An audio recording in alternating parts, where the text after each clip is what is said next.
On est parti. Salut Isaura, je suis extrêmement content de t'avoir. Je pars, ça s'appelle l'escrime en mode 2024. En tout cas, je Ok, remercie que tu prennes du temps. Je sais que ton temps est extrêmement compté ces derniers temps. Donc du coup, voilà. En tout cas, première question, est-ce que tu peux te présenter, ton nom, ton prénom, ton âge, ton palmarès? Je sais qu'il est extraordinaire. Voilà. gentil. Alors, je m'appelle Isa Bratidus, je suis originaire de la Guadeloupe. J'ai 32 ans. Les Jeux de Paris seront mes quatrièmes Jeux olympiques et j'ai eu la chance d'être championne du monde en 2022 au Caire, médaillée olympique par équipe à Tokyo et ça fait longtemps que je suis sur le circuit avec quelques médailles européennes et mondiales. Voilà. Tu fais quoi, toi, à côté? Je sais que tu es beaucoup sur l'image et sur la promotion de l'escrime.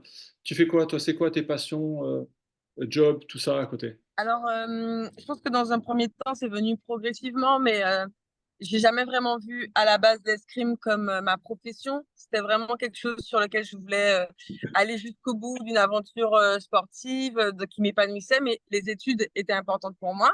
Donc, j'ai fait des études à côté. J'ai jamais fait que l'escrime à 100% au début. J'avais besoin de cet équilibre, donc j'ai fait une licence d'économie à Sorbonne. J'ai été diplômée d'une école de commerce, le SCP. Et après tout ça, bah, c'était mes deuxièmes jeux à Rio. Et j'ai changé un peu de méthode d'entraînement. Je suis sortie du système. Je me suis entraînée aux États-Unis. Et c'est là où j'ai voulu un peu professionnaliser un peu plus ma pratique sportive. Euh, Parce que voilà, quand on s'entraîne, on est jeune, le parcours normal dans l'escrime, On va en parler c'est... après, justement. Ah, Ouais, c'est pour ça. voilà. Mais du coup, j'ai eu cette envie de professionnaliser l'escrime, de le mettre en valeur, d'utiliser l'image. Aussi, le fait d'avoir vécu aux États-Unis, j'ai vu le sport différemment dans la société, la façon aussi dont on racontait des histoires, il y avait du storytelling, on mettait en avant l'athlète. Et au final, comment c'était un vecteur d'émotions, de valeurs énormes. Et j'avais vraiment envie de faire ça avec l'escrime parce que voilà, l'escrime, c'est un sport très niche qui est médiatisé tous les 4 ans. Et, euh, et on vit vraiment sous ce rythme des Jeux olympiques. Et entre ces 4 ans, ben, il y a un grand vide. Et on n'intéresse que la petite communauté de l'escrime qui fait de l'escrime. Et c'était difficile voilà, de démocratiser ce sport et de le rendre accessible à des gens qui ne connaissent pas l'escrime. Toi, tu as commencé l'escrime à quel âge? Tu as pratiqué d'autres sports? J'ai commencé à l'âge de 7 ans et je faisais du sport avant. J'ai fait de la danse notamment. J'avais fait de la natation. J'avais essayé aussi d'autres sports, mais c'est vraiment l'escrime qui m'a le plus accroché, je pense, au niveau de ma personnalité. Euh, Qu'est-ce qui te fait vibrer, toi, dans la compétition? Ben justement, ça a été tout de suite, j'ai remarqué que c'est vraiment quelque chose qui était très proche de ma personnalité, comme je disais, parce que la danse, j'aimais ce côté recherche de la perfection, la chorégraphie. Mais quand j'ai essayé l'escrime, voilà, un sport d'opposition, avoir quelqu'un en face de soi, euh, l'adrénaline d'un match et la victoire, vraiment, voilà, c'est concret. On veut vraiment, on a un but, un objectif et on doit tout mettre en œuvre pour y arriver. Je pense que c'est vraiment ce côté, ça change tout le temps, ce côté dépassement de soi, ce côté vraiment sport de combat qui m'a vraiment plu. Et au début, on me voyait pas nécessairement comme la plus forte techniquement ou tactiquement, mais quand j'allais en compétition, il y avait vraiment j'arrivais à me transcender et dès toute jeune. Donc, par exemple, mon frère, il a fait de l'escrime en même temps et lui, c'était pas du tout son truc. Il était très stressé, il aimait pas ça. Et moi, ça me galvanisait. Et très jeune, je voyais que j'avais un peu de l'aversion pour la défaite et cette envie vraiment de gagner qui a toujours été présente dès toute jeune. Après, ça a évolué de savoir pourquoi tu veux gagner, qu'est-ce qui te motive vraiment. Mais je pense que quand tu étais jeune, c'était presque pur voilà, cette envie de la Le, compète. le truc qui te fait vibrer, c'est la vibration. Est-ce que toi, tu as eu des rencontres qui t'ont marqué, qui t'ont bouleversé, des athlètes alors pas de l'escrime parce qu'on en parlera juste un peu après, mais des athlètes qui t'ont fait vibrer. Jeune, oui, franchement. Après, moi, j'aimais beaucoup le tennis. Je regardais énormément le tennis avec mes parents. Mon frère faisait du tennis, donc on regardait pas mal. Donc, chez les femmes, forcément Serena Williams. Vénus au début, déjà, Vénus. Et Serena, c'était une belle histoire. Et bon, après, c'est un peu bateau, mais Federer, il y avait cette grâce dans son jeu que j'ai beaucoup aimé, que j'ai toujours voulu un peu répliquer à ma façon dans l'escrime parce que il y a ce côté on manie un objet et le tennis c'est un peu la même chose. Il y a peu de sports où voilà, c'est un sport de combat, mais on doit avoir une maîtrise de quelque chose qui fait pas partie de son corps. C'est une particularité quand même de notre sport et on choisit de le faire avec ben ce qu'on veut, son cœur, mais avec un style particulier. Et moi, l'élégance, c'est quelque chose qui m'avait à la base pas mal attiré. La fluidité, l'explosivité aussi, ça c'est une particularité que j'avais dès toute jeune. Et voilà. Et l'intuition que ça requiert. Donc voilà, j'aimais beaucoup aussi Serena parce que le sport, quand tu es jeune, ce que j'aime bien, c'est que ça te permet vraiment de t'exprimer et là où peut-être tu peux être timide ou pas nécessairement s'exprimer en société ou avec les jeunes autour de toi, le sport, ben, si tu as envie de crier, tu peux crier. Voilà, il n'y a pas de limite et ben, ça s'est exprimé dans le sport pour moi. Peut-être que certaines personnes pouvaient me trouver timide, mais dans le sport, pas du tout. Une C'est vrai lionne que tu dès parlais, le début. c'est vrai que tu parlais d'art et c'est vrai que mon père me disait quand j'étais plus jeune, parce que j'aimais bien peindre et en fait j'avais cette sensation, tu vois, de créer quelque chose. Alors avec une pointe, ça peut être, tu vois, les plumes d'un pinceau. Et c'est vrai que moi ça me parle pas mal. Toi, tu te vois comment comme tireuse? C'est quoi tes points forts?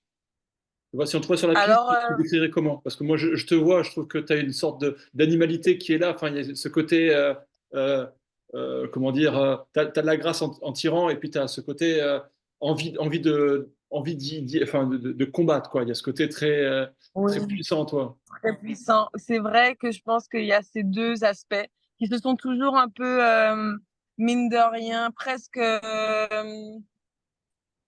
entrechoqués parce que quand je suis arrivée, on me disait très explosive, très, très offensive, très offensive et très explosive vers l'avant et un peu musclée en fait. Il y a vraiment cette puissance, cette force où voilà, je peux arriver sur l'autre et en mettre un peu impressionné. Tu as un très beau physique Et quand même. T'as un très beau physique. Tu vois, voilà, tu as ce physique qui est présent, exactement.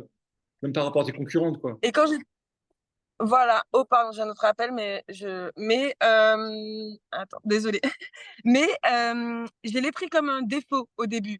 J'avais l'impression qu'on me disait ça et que en fait, ça voulait dire que j'étais pas intelligente sur la piste, que j'étais pas tactique, que j'allais en force. On va en Et parler après encore, c'est ça qui est. Tu me spoil. ah, désolée. Et, et du coup, j'ai eu une remise en question à un certain moment et j'ai beaucoup changé de coach. J'ai eu la chance de m'entraîner avec ben, un coach, des coachs français forcément, mais j'ai eu la chance d'aller m'entraîner aux États-Unis avec un coach ukrainien, donc lui qui était très fort, mais à l'époque de l'URSS, une escrime un peu plus russe, beaucoup plus mécanique, beaucoup plus anticipé, mais très beau techniquement, voilà.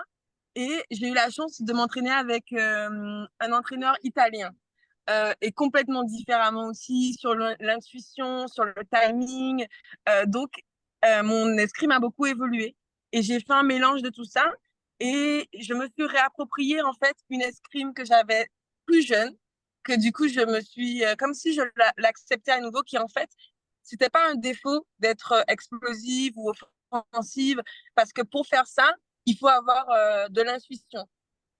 Et les gens, ils pensent que l'intuition, c'est pas quelque chose qui se travaille, alors que si. Et ça m'a pris du temps pour en fait repasser par ce système où j'ai retravaillé ma technique, j'ai retravaillé ma tactique, et pour revenir au final à essayer de retrouver cette intuition et ce lâcher prise qui te permet à certains moments de faire des choses sans avoir intellectualisé. Et je trouve que ça, c'est magnifique dans notre sport. C'est vrai que, comme je te disais juste avant qu'on démarre l'enregistrement, pour moi, tu incarnes la référence du professionnalisme dans l'escrime, c'est-à-dire que tu as été la première à te sortir du giron de la fédération, à te prendre en main, à te responsabiliser. Pour moi, c'était vraiment un modèle. Enfin, je trouve ça vraiment admirable parce que c'est facile d'être dans une sorte de mollesse de la fédération. Tu pars en compétition et toi, tu es parti aux États-Unis, ça te coûte de l'argent. Tu pars t'entraîner, tu parles de Gulubinski, c'était Kouloub, hein, c'est ça, Gulubinski, Oui, Golubiski. était la référence de l'escrime, mais ça te coûte de l'argent de t'entraîner, tu vois. Alors que quand on est en France, tu as des budgets, il y a tout qui est un peu payé. Et je te trouvais mais tellement admirable de pouvoir te prendre en main, Merci. de te responsabiliser dans ta démarche. Et c'est vrai qu'après, tu es parti avec le meilleur entraîneur du monde en italien, Chiariotti, qui est donc, c'est vrai Oui, que là-dessus, tu as eu, enfin, pour moi, deux mentors du fleuret, un dans le fleuret masculin et l'autre dans le fleuret féminin qui a tout gagné.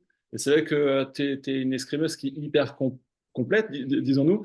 Comment toi, tu organises tes journées pendant une saison? Parce que c'est différent de l'INSEP, c'est toujours un peu différent. oui, Comment toi, tu organisais ton planning? Enfin, rapidement, tu vois. oui. Bah, du coup, c'est ce qui est intéressant pour expliquer, c'est quand tu arrives à l'INSEP, tu arrives en général jeune. Et du coup, tu dois suivre le planning qu'un entraîneur te donne. Et en fait, déjà, tu es très dépendant du coup de l'entraîneur que tu peux avoir, l'entraîneur national. Si ça se passe bien, ça se passe pas bien. Ça peut se passer bien avec une autre personne et pas toi. Mais il s'occupe d'un groupe de 12 personnes et c'est très rigide comme système. Voilà. Et du coup, moi, j'ai eu la chance de faire cette aventure un peu qui a été très, très, très difficile parce que j'étais la première et que du coup, j'ai fait énormément d'erreurs, mais ça m'a permis d'être autonome dans ma démarche et d'être maître de mon projet, en quelque sorte.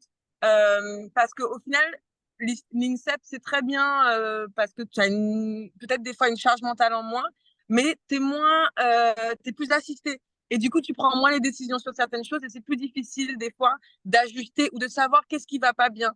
Alors que quand c'est toi qui choisis, tu peux, tu peux ajuster, tu peux te tromper, tu peux te dire c'est à cause de ça, qu'est-ce qu'on peut mettre en place. Donc ça, c'est génial. Et j'ai fait plusieurs systèmes. Donc, par exemple, le nombre de leçons que tu as dans la semaine, le type d'entraînement que tu peux avoir. Donc, c'est toi qui fais ta planification, les stages que tu mets que tu vas mettre en place dans la saison, les pics de performance que tu vas avoir. Tout est adapté, individualisé. Et c'est ça qui est intéressant. Alors, c'était différent aux États-Unis parce que justement, pour des raisons d'argent, je travaillais aussi dans le club d'escrime pour payer mes propres leçons. Donc, c'était aussi intéressant d'être de l'autre Tu peux côté. dire, J'avais tu des peux, tu peux dire petits-enfants. tu peux dire combien tu payais la leçon? Oh, waouh! C'était 60 $ les 20 minutes. T'imagines? 60 $ Donc, les 20 minutes, quoi. Non, mais c'est pour ça, ouais, il faut le mettre dans le contexte où tu payes en fait 60 $ les 20 minutes, quoi. En France, ouais, c'est deux leçons, limite trois leçons. Quand tu es dans un club, tu demandes ta leçon. C'est pris enfin voilà, donc c'est pour ça que je trouve que c'est vraiment admirable parce que tu te responsabilises merci. et tu dis, je vais gagner, je vais trouver mon moyen à moi de gagner, en fait. Tu vois, et C'est voilà, ça. franchement, j'ai un énorme respect pour Non, ce que mais tu as fait, pour ce que tu es, quoi. merci. C'est gentil. Quand tu es dedans, tu te dis waouh, comment je vais faire? Et puis aussi, sortir du système, c'était pas simple parce que ça remettait en question le système. Donc, il y avait beaucoup de gens qui voulaient pas que ça marche et qui attendaient que je rate. Donc, ça aussi, la pression extérieure, c'était vraiment difficile. Mais oui, qu'est-ce que j'ai appris? Qu'est-ce que j'ai appris de mon sport, de moi-même, du système? Et c'est pour ça que je suis là où j'en suis, où j'ai envie de redonner et d'aider d'autres personnes qui passent par là. Et j'ai aussi permis à d'autres personnes d'individualiser aujourd'hui dans mon sport leur propre préparation. Là, je pense pour ces Jeux de Paris, on va en stage terminal vendredi. Tout le monde vient pas au même moment, tout le monde a son coach et quoi que ce soit. Il y a une vraie individualisation. Enfin, il y a 3 ans, 4 ans, c'était impossible d'imaginer ça dans l'escrime. Donc, je suis hyper fière d'avoir permis, en tout cas, d'ouvrir les yeux sur ça. Euh, Il faut, parce que, il faut dire, il faut dire quand même que l'INSEP permet à des champions de s'épanouir aussi, en fait.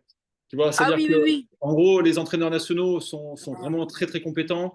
Il y a un cadre qui est là pour les accompagner, mais c'est vrai que on est tous différents et on a tous des besoins qui sont différents. Effectivement, toi, ton besoin, c'était peut-être justement de pouvoir t'autonomiser, d'être plus responsable dans ta prise en charge. Non, mais tu vois, aujourd'hui, mais aussi en partant, c'est là où tu vois à quel point c'est génial l'INSEP. Hein.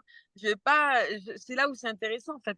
Les installations sont magnifiques. On a un médical, on a un staff incroyable. Mais quand tu es dedans, tu sais même pas à quoi tu as accès et tu vois même pas la valeur de ce que tu as. Et c'est vraiment en partant que tu t'en rends compte. Et aujourd'hui, j'ai un système hybride.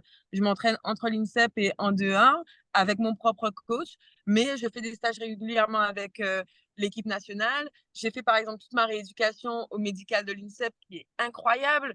Voilà, ma préparation physique, je la fais avec une structure qui est dans l'INSEP, qui est la réathlétisation, qui individualise avec beaucoup de sport. Mais en fait, quand tu es dedans, tu sais même pas à quoi tu as accès parce qu'on t'a pas appris à aller chercher qu'est-ce qui est bon pour ta performance, que ce soit côté diététique, côté, je sais pas, même data. Il y a plein de choses à l'INSEP qui sont sous-utilisées et qui permettent l'optimisation en fait de ta performance. Quand tu es en Voilà. compétition, est-ce que toi, tu as des routines? Alors, rapidement, est-ce que toi, tu as des routines, des habitudes entre les matchs, etc.? Oui, quand même, ça fait un moment que, que je suis sur les circuits, donc j'ai mes petites habitudes aussi. Mon échauffement, c'est toujours le même. Je fais un peu tous les trucs dans le même ordre. J'arrive toujours avant à peu près le même timing. Je pense que c'est une question d'habitude, mais en même temps, j'essaye pas nécessairement de. Si je dois m'adapter, s'il Pas n'y a pas besoin tout ce dont j'ai besoin, je peux faire autrement, quoi. Il pas n'y de a pas conditionner. de Est-ce souci que tu as là-dessus. ton tableau, toi, par exemple, ça te dérange? Tu regardes ou pas? Oui, oui, je Non. regarde. Là, j'ai regardé. Je connais mon premier match pour les Jeux, mais pas encore tout le tableau. Mais Ok. je vais le regarder quand même avant. Ok. Et quand, du coup, quand tu es sur la piste première touche, tu penses à quoi? C'est quoi? T'as quoi dans ta tête? Hmm, bah, ça dépend, mais moi, je On pense va que parler de la l'idée, première, tu sais, tout au début, parce qu'après, je te parlerai de quand tu sais, il y a l'intensité où tu es à 12-12, 13-13. Ce serait une autre question, mais tu sais, les premiers matchs, c'est là, premier match, tu te mets en garde. C'est quoi? Tu penses à quoi? j'essaye vraiment de faire le vide. En général, en fonction de l'adversaire, peut-être que j'ai quelques idées, mais j'essaie de pas essayer de le faire à tout prix. Donc, de rester vraiment ouverte sur ce qui va être proposé. Euh, Donc non, je pense que l'idée c'est d'arriver relâchée et ouverte d'esprit. Je Ouais, sais pas ce qui se t'as un passe. cadre de base, t'as un cadre de base, et après, tu as brodé autour. Exactement. Ouais. Quand tu as les matchs, tu sais, où on est là, les scores sont serrés, tu sais, tu as 12-13, 13-13, Mm, etc. mm, mm, Là, mm, tu es mm. comment là? C'est quoi? T'es comment là sur ça? Franchement, c'est mes meilleurs moments en général parce que plus je suis dedans et en fait, en général, déjà le cardio il a monté. Donc en fait, tu essayes vraiment plutôt de garder en lucidité, donc de bien respirer, de bien ventiler et de faire le vide. Moi, j'évite d'être mécanique à tout prix. J'évite de partir avec. Mais c'est peut-être différent que le sabre, parce qu'au sabre, c'est un jeu d'échecs en fonction peut-être de la touche que tu as eue avant ou quoi. Mais à l'escrime, c'est pas ta première action qui va nécessairement toucher. Donc même si tu as une idée en tête, si tu n'es pas prêt pour la suite, ben c'est mort. Donc voilà, par contre, c'est vrai qu'il y a une intensité, il y a une agressivité qui m'aide vraiment à aller chercher ces touches-là. Mais entre les touches, j'essaie vraiment de redescendre, de faire le vide, de pas me dire parce que j'ai pris cette touche, je vais pas la retenter ou voilà, qu'est-ce qui a pas fonctionné, mais pas me inhiber ma façon de tirer, rester vraiment euh, ouais, d'avoir un certain lâcher prise quand même. Ouais. Est-ce que toi, tu as un modèle de référence, escrimeur, escrimeuse? Est-ce que t'as un style de jeu qui te poserait un tout petit peu plus de problème? Enfin, t'as battu tout le monde, toi, donc. Oui. Euh, si j'aime pas trop les gens qui font rien, qui Ok, produisent peu de jeux, je comprends. parce que moi j'aime le jeu, Échange. j'aime l'échange, j'aime que T'es les gens humaine, t'aimes bien être proposent. dans Voilà. l'interaction. Ouais, ça me frustre quelqu'un qui vient et qui, en fait, qui attend vraiment que tes erreurs, qui est contre-défensif, quoi, qui est qui fait du contre tout le temps, ça m'embête. Et Voilà. t'as escrimeur de référence, toi? T'as un modèle? qui t'a vraiment Euh, marqué? Bon, alors moi, j'ai vraiment eu la chance de m'entraîner avec toutes mes concurrentes. Et ça, c'était génial. Franchement, je me suis entraînée avec Di Francesca, avec Valentina encore un peu à la fin, avec Volpi, des Italiennes, parce que nous, les Italiennes sont vraiment fortes. Elles Donc, sont et ouais, le top du là-haut, c'est top. les En références, fait, quoi. Vezzali, ouais, Vezzali moi, était la référence. Après, il y avait la deuxième, là, je sais pas comment elle s'appelait, pareil. Di Francesca, C'était Ariana, et elles m'ont accueilli vraiment, et elles ont tiré à fond, et il y avait vraiment pas de calcul ou quoi que ce soit, c'était hyper sain. Donc ça, j'ai kiffé. Et je me suis entraînée aussi aux États-Unis avec Lee Kiefer, qui est dans ma génération et qui a une escrime créative et géniale. Donc voilà, mais voilà, pour moi, la plus forte, ça, c'est Deriglazova. Et elle est pas là parce que les Russes sont pas là. Mais beaucoup de respect aussi pour elle, ce qu'elle a fait, le jeu qu'elle a proposé qui est solide. Mais toutes les personnes de ma génération ou un peu plus, j'ai un immense respect et j'adore tirer les plus fortes. Ça, c'est mon grand kiff. Plus t'es fort et plus j'aime tirer contre toi. Elle était bien servie en Italie, du coup. Ah ouais, vraiment, tous les entraînements, c'était waouh, une baston. Mais ce qui est intéressant, alors sur l'entraînement, c'est que j'avais l'impression que je pouvais plus tester. Ouais, merci, si c'est parfait. En France, parce que on s'entraîne tout le temps avec les meilleurs, on a tout le temps envie de gagner. Et je trouve que des fois, ça dessert un peu la progression. Et en Italie, parce qu'on s'entraîne aussi tous les jours, tu as le droit à l'erreur. Tu as le droit de perdre. Et c'est OK. Et ça, je trouve que c'est beaucoup mieux pour progresser. Euh, Voilà. Bon, euh, j'arrive chez moi. ouais, ouais. Attends, je sais pas, on va peut-être couper. J'ai fait la première partie. Et puis, je te reprends tout à l'heure. OK, à tout à l'heure. On fait comme ça?